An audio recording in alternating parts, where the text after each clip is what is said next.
இன்றைக்கு பிரதோஷ காலம். பிரதோஷ காலமும் ஜனன காலத்தில் ஜாதகத்தில் ஏற்பட்டிருக்கக்கூடிய துயர துன்பங்கள் தொடர்ந்து கொண்டே போகிற விஷயத்திற்கு தீர்வு காண ஒரு சிறந்த எளிய வழி. அதாவது ஒரு ஜென்ம ஜாதகத்தில் லக்கணத்திற்கு 8, 6, 12, 3 இந்த வீட்டுக்குடைய கிரகங்களுடைய வலிமை பெற்று அந்த கிரகத்துடைய திசாபுத்திகள் காலத்தில் ஒரு மனிதனுக்கு இடரையும் இன்னலையும் தந்து கொண்டே இருக்கும். கல்யாணம், குழந்தை, வேலை, சம்பாத்தியம் அனைத்தையும். அது தனி ஒரு மனிதனுக்கு மட்டும்தான் அவரை மட்டுமே அந்த பிரச்சனையை தொடரும்.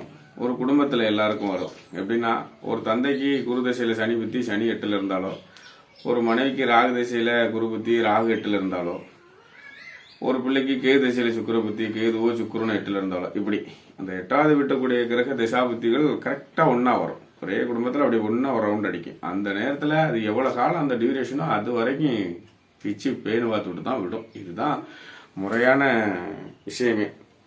அந்த விஷயத்தை கடைபிடிக்கும் போது இந்த மாதிரி சூழல் வரும் பொழுது இது ஊழ்வினை பூர்வ புண்ணியம் அப்படி போயிடுவோம். ஜாதகத்தில் இருக்கட்டும், அது ஒரு புறம். இருந்தாலும் அதை நம்ம வெல்வதற்கு ஒரு வழி இருக்குல்ல.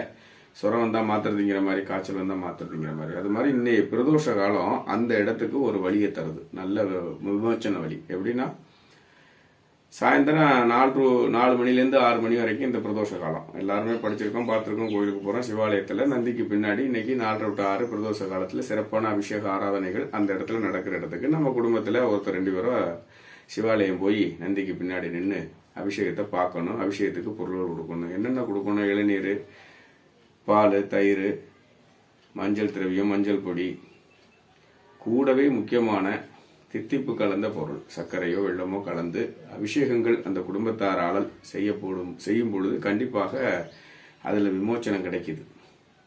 பாவம் களையப்படுகிறது. பிரதோஷம்னா எல்லா பிரதோஷங்களையும் போக்கக்கூடியது.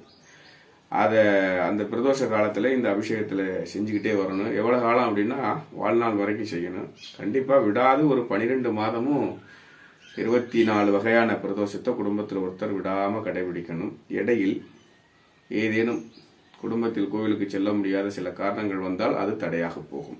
அப்போ இந்த பிரதோஷ கால வழிபாட்டுனாலேயும் அந்த தோஷத்தை போக்க முடியாத அளவுக்கு ஊழ்வினை நிறையா இருக்கும். அது பிறகு அந்த ஜாதகத்தை உள்ளுக்குள்ள போய் பார்த்தா நிறையா தெரியும். என்னென்ன கர்மா இருந்து அந்த கர்மா வளர்ந்த குடும்பத்தில் இந்த பிரச்சனைகளை செஞ்சுக்கிட்டு இருக்கு அப்படிங்கிறத பார்க்கலாம்.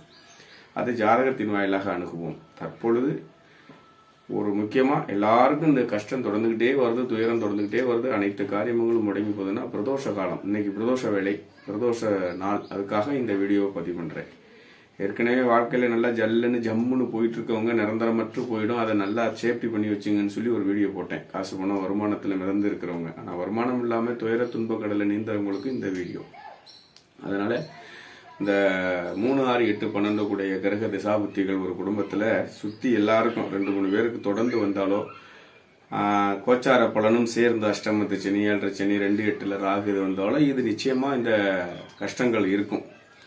அந்த கஷ்டங்கள் எந்த அளவுக்கு இருக்கும், எந்த அளவுக்கு கொள்ளும், எந்த அளவுக்கு பாதிக்கப்படுங்கிறதெல்லாம் ஜாதக அமைப்பில் பார்க்க வேண்டிய விஷயம்.